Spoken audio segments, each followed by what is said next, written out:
മുത്തൂസേ അപ്പളേ ഒരടിപൊളി ഒരു ചോദ്യം. മുത്തൂസിനെ സപ്പോർട്ട് ചെയ്ത് പറഞ്ഞിരുന്ന ഒരുപാട് ആൾക്കാരാണ് മുത്തൂസ് അങ്ങനെ ഉത്തരം പറയും ഇങ്ങനെ ഉത്തരം പറയും, മുത്തൂസൻ പഠിച്ചിക്കണോ, മുത്തൂസനൊക്കെ ബുദ്ധി വെച്ചിക്കണോന്ന്. അപ്പൊ ഇതാ മുത്തൂസിനുള്ള ഒരു അടിപൊളി ഒരു ചോദ്യമാണ്. ഇതിന് ഉത്തരം പറയൂല എനിക്ക് ഉറപ്പാണ്.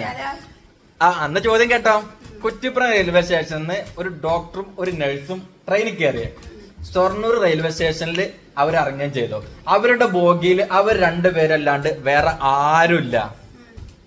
എന്നാണെങ്കിലോ ഷൊർണൂർ റെയിൽവേ സ്റ്റേഷനിൽ ഇറങ്ങിയിരിക്കുന്ന അവരെ കയ്യിലൊരു കുട്ടിയുണ്ട്. ആ കുട്ടിയുടെ അച്ഛന് ഡോക്ടർ, ഈ ഡോക്ടർ കുട്ടിയുടെ അച്ഛനല്ല, ഈ നഴ്സ് ഈ കുട്ടിയുടെ അമ്മയല്ല. അപ്പൊ ഈ കുട്ടി പിന്നെ ആരുടെ?